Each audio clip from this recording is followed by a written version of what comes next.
more to this saga. This eye. Let's see if I can do it mirrored that way. It's awkward. I wonder how long that eyeliner has looked like this. Like, the whole time I was at work. Anyways, let's see if I can reapply and tell you the story, which probably not. We all know I've been complaining about this eyeliner. And I told you I got a better one, because what I don't like about this one is it smudges to the bejesus. It will not stay on. That was lovely. Oh, yeah, we're probably just gonna have to live with that, because maybe I'll do this.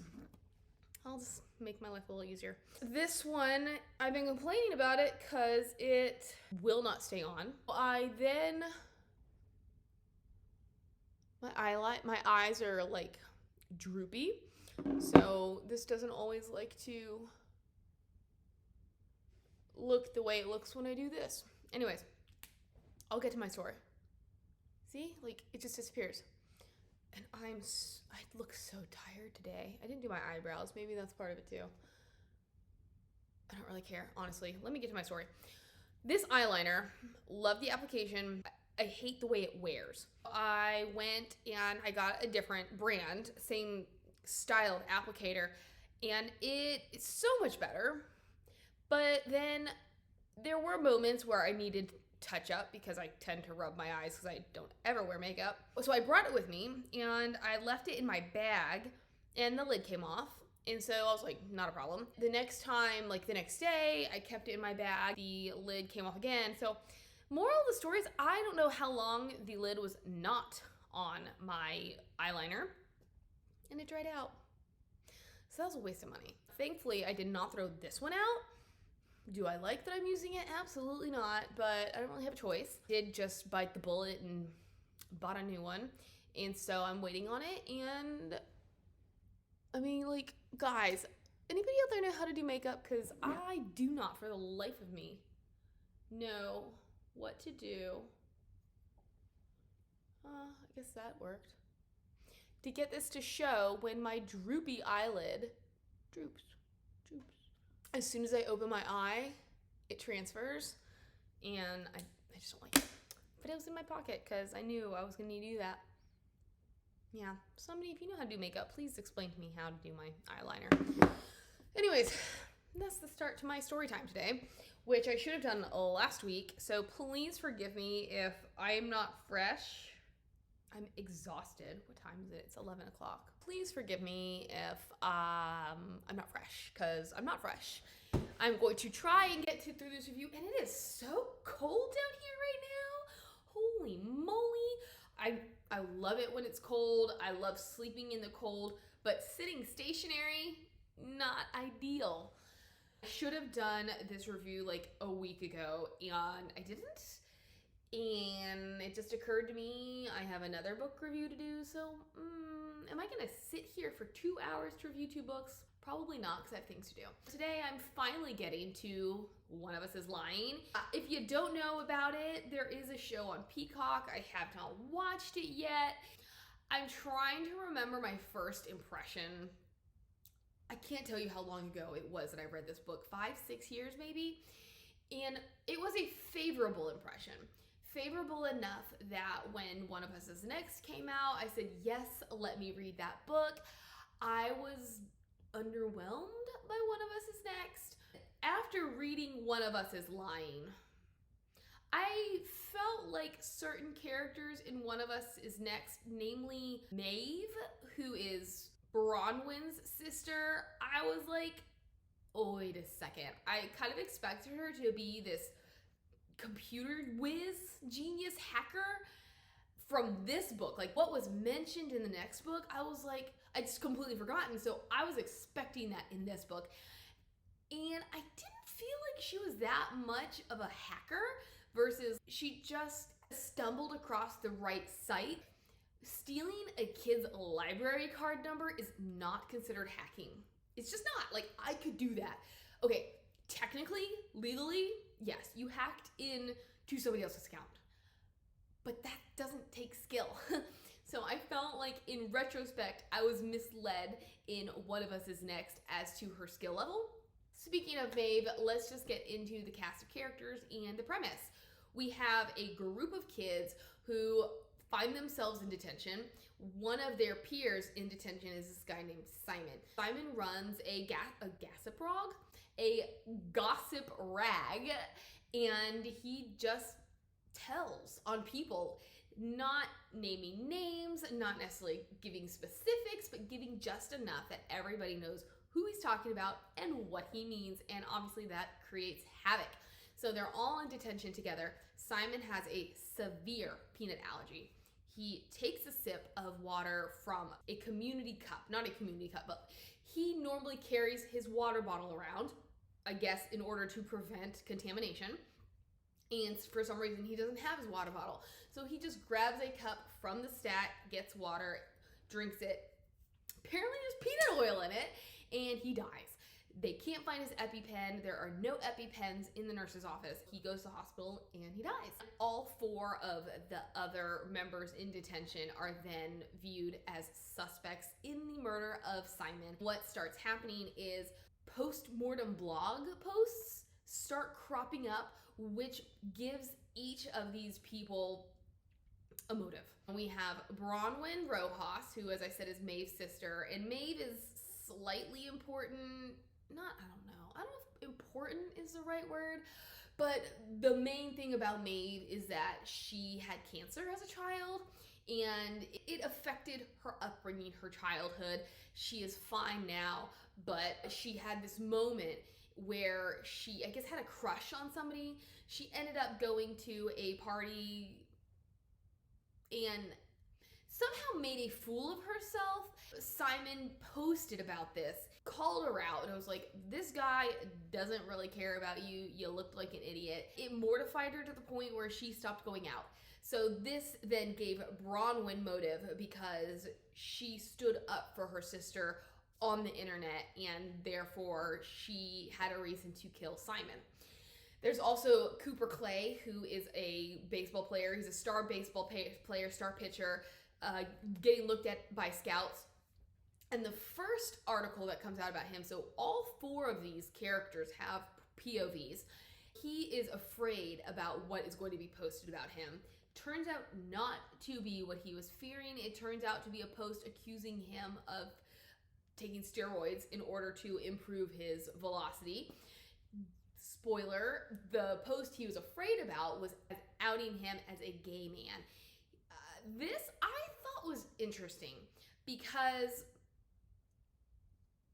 I honestly don't remember when this book was written, but it obviously was during a time where there was not as much social acceptance for homosexuality. So I thought it was an interesting look to see how people used to view alternative lifestyles and the fear that people who lived alternative lifestyles had of being outed. And it was not refreshing, but for me, I enjoyed seeing, in a sense, this different take on what it meant to come out.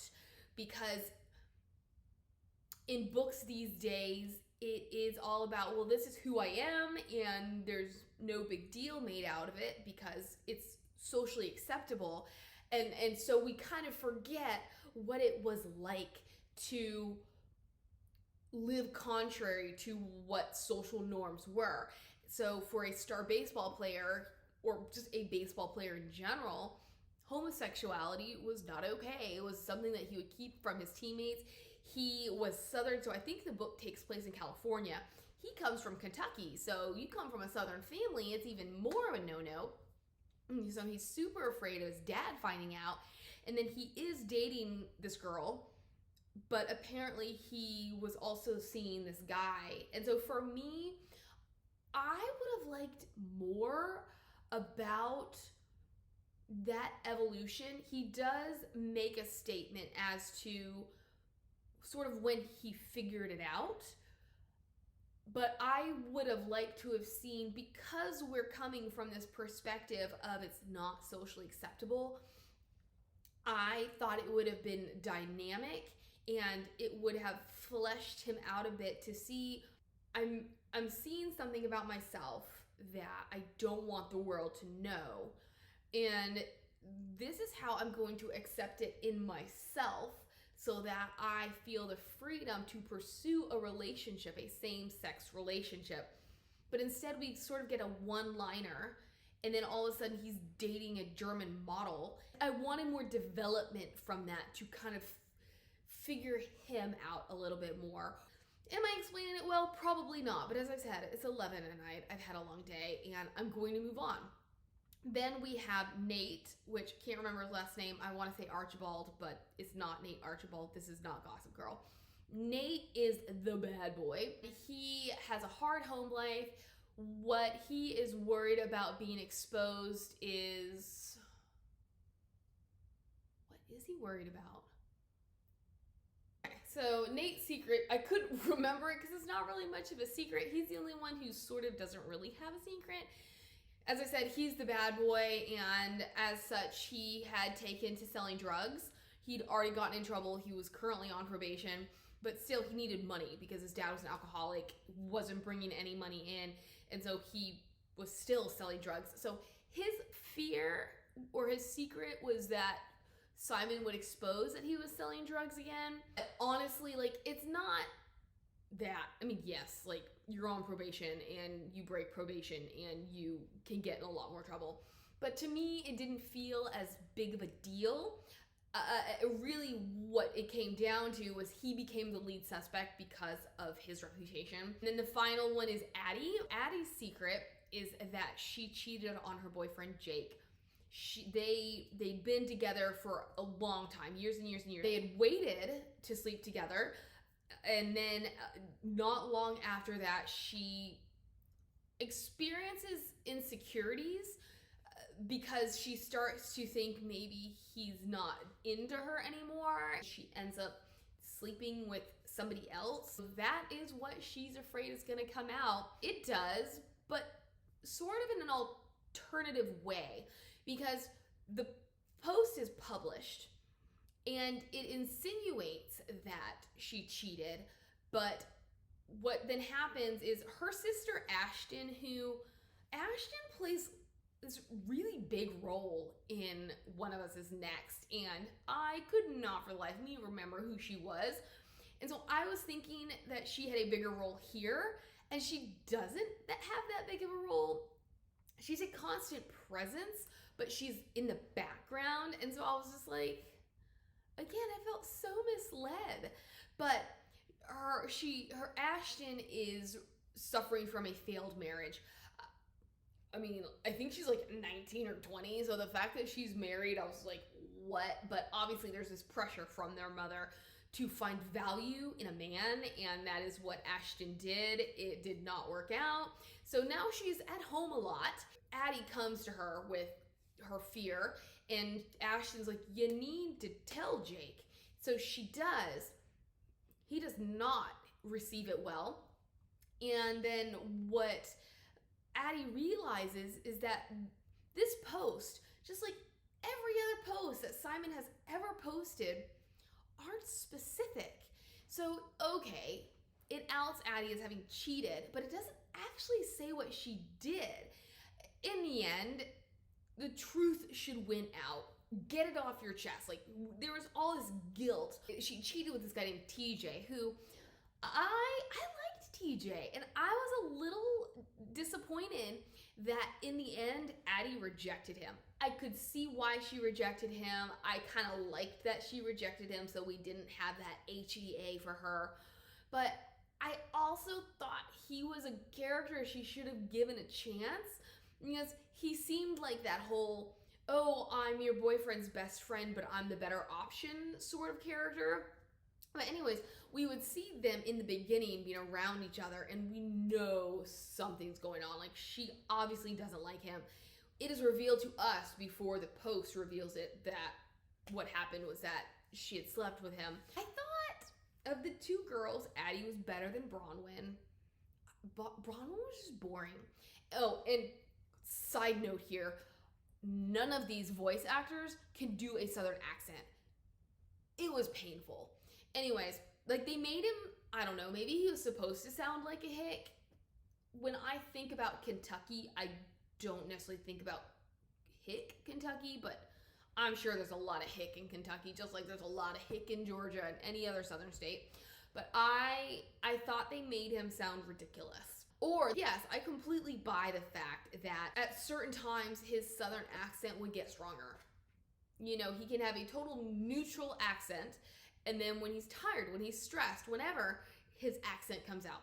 That is believable. That happens. Whenever I talk to children, my southern accent comes out. Actually, that's not how I sound at all. That's an exaggeration. That's not what I'm arguing, but I'm arguing the way that they would introduce that southern accent. It was too sudden. It didn't feel natural. Didn't sound natural, and that should be a prerequisite of hiring a voice actor is, can you do the accent that needs to be done? Whatever. My opinion does not matter in the long run.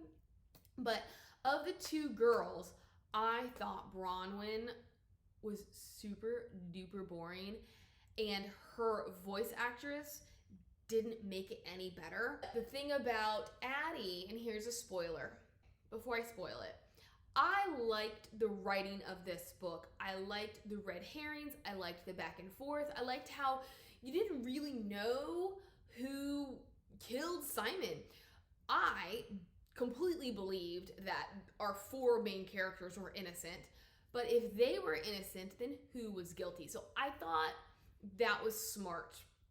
We also have a girl named Janelle, who was Simon's best friend, and she seems to be suffering immensely. So she kind of like, these four, particularly after their secrets comes out, are ostracized. And so they band together, and then Janelle, I don't know why. I really don't. Like, none of them liked Simon, so the fact that they let Janelle hang out with them and eat lunch with them in cafeteria does not make sense to me. Within the grand scheme of the book, I understand why she's there, but if I'm thinking rationally, like, it just doesn't make sense why they would be friends with somebody that was best friends with somebody that they couldn't stand. Like, they have nothing in common. Like, I would be like, why? Who are you? You really have nothing to do with us. So we have Janelle, and she's actually a really good suspect, or at least you get the sense that she knows something. Back to my spoiler. We learn that Simon actually killed himself, if you didn't see that coming.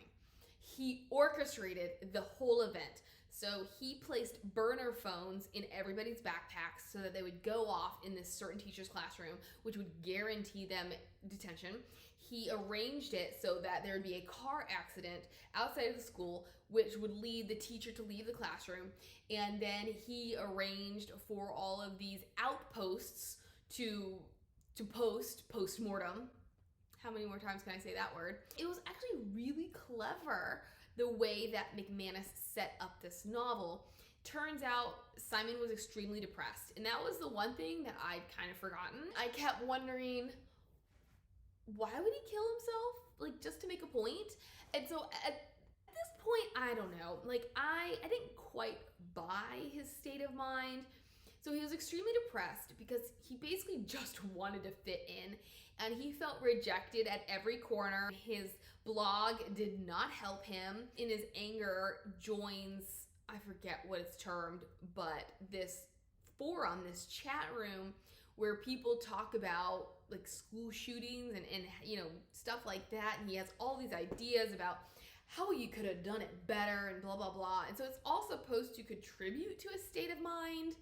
In a sense, like, something he says brings it full circle, in which, like, if you're gonna do it unexpectedly. Do it in an unexpected way, which is what he does.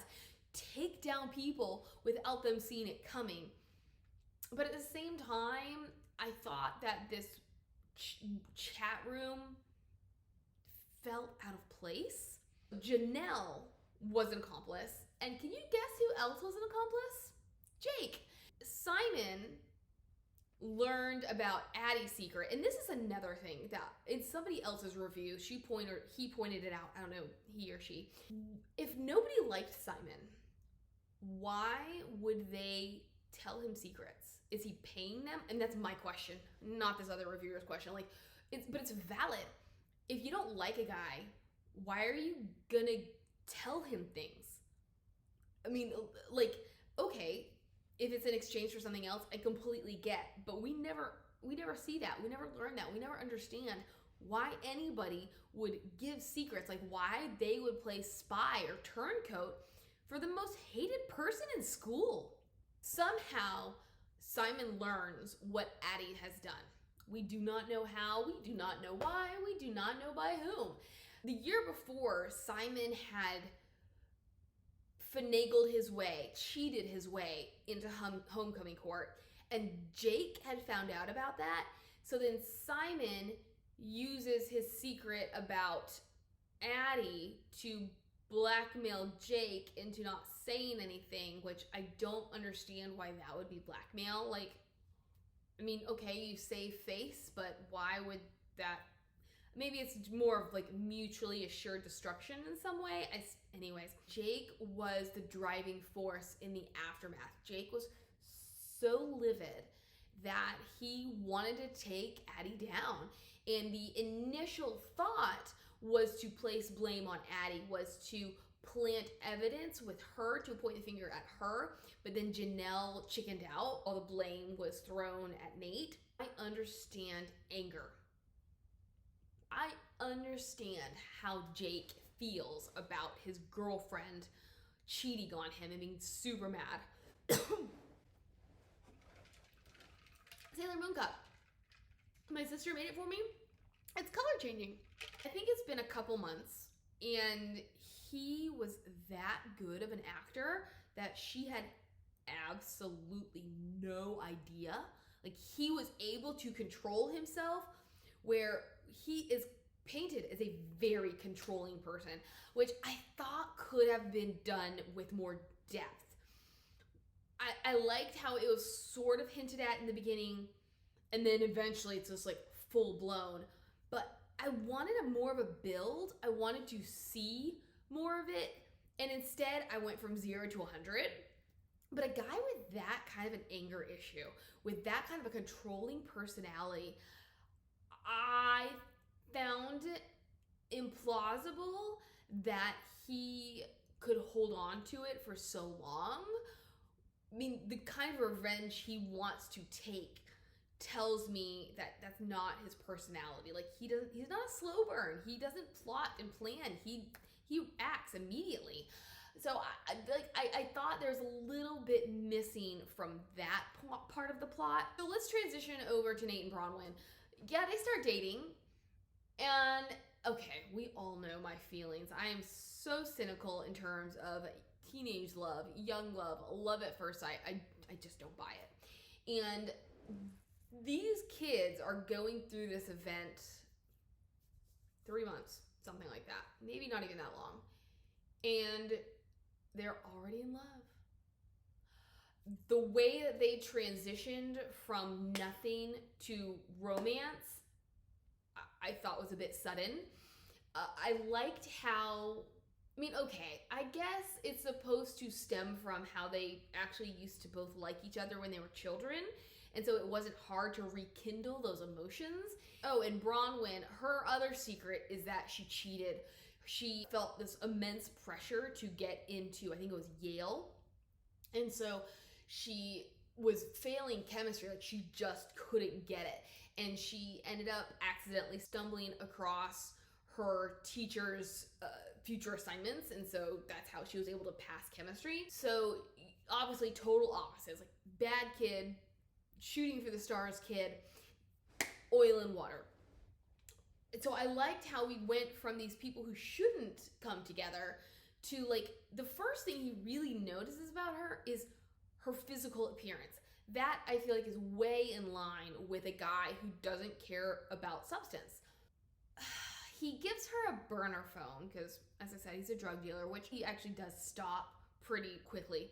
But he has all these burner phones, so he gives her one because she's not allowed to see him, and she's actually grounded because her secret comes out.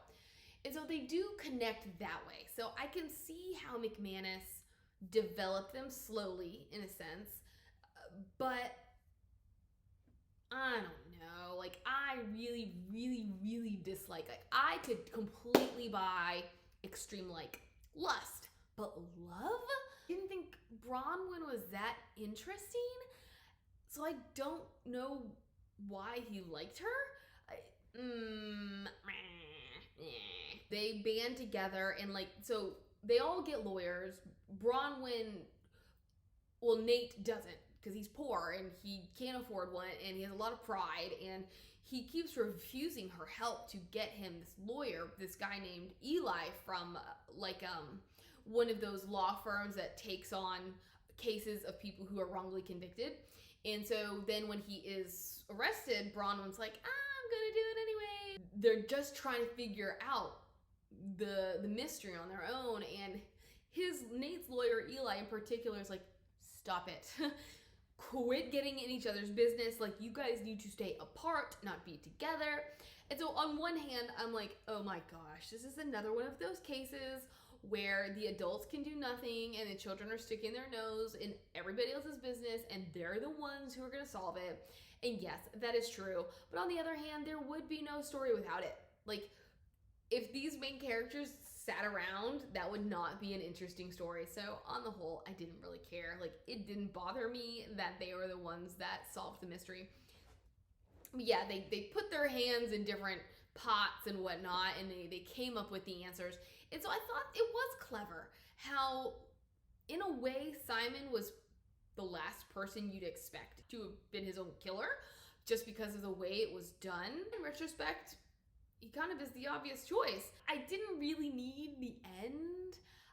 There is this big exposition, and so Bronwyn and Nate kind of break up, and I don't know. I mean, I do and I don't. He doesn't think he's worthy of her, so he doesn't want her to see him in jail. He doesn't want her to come to his aid, to do all this stuff for him.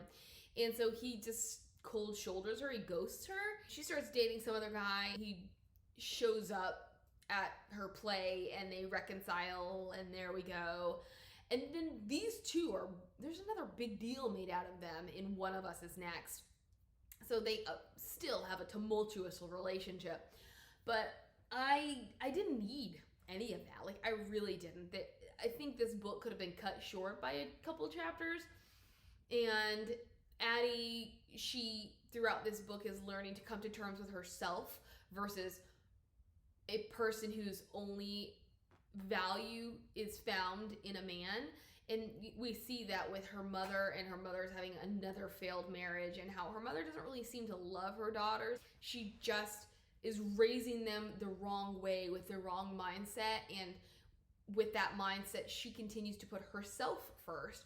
So that family dynamic was intriguing, not necessarily interesting, because I thought it was a little flat, a little one-dimensional. Cooper starts getting offers from various colleges. Like, there's a reporter who started out like legit, if you want to say that, and then kind of became more of a sensationalized story guy, kind of those sort of gossip rag news stories. And so he's been covering this. Nobody wants him to do this because they all know he's going to make them out to be the bad guys, which he does at first until Cooper is outed.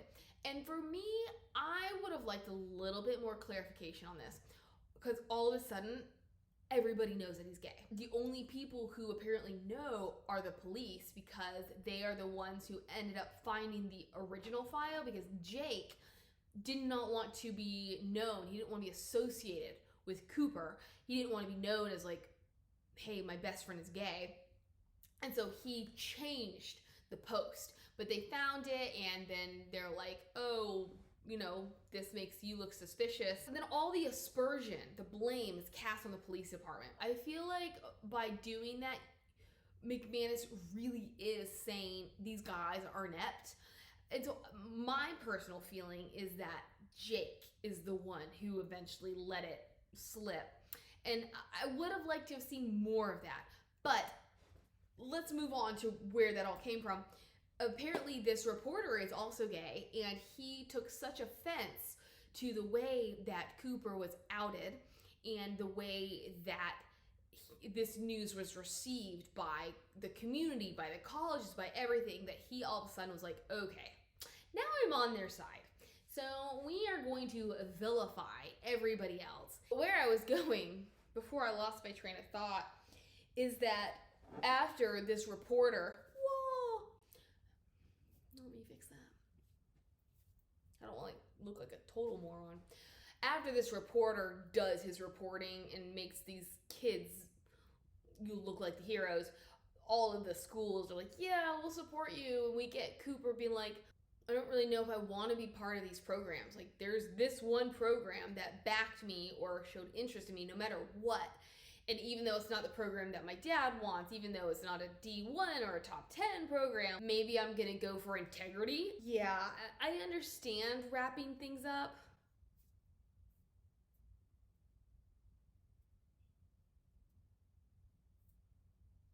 I understand wrapping things up, but I didn't need any of it.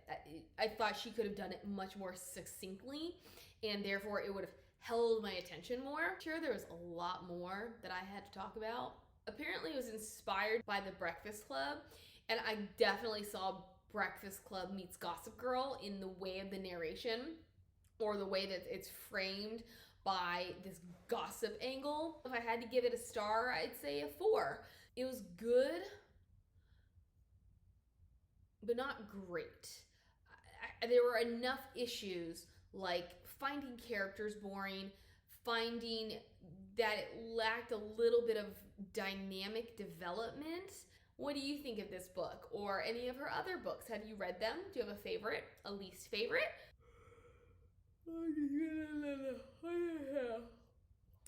Bye.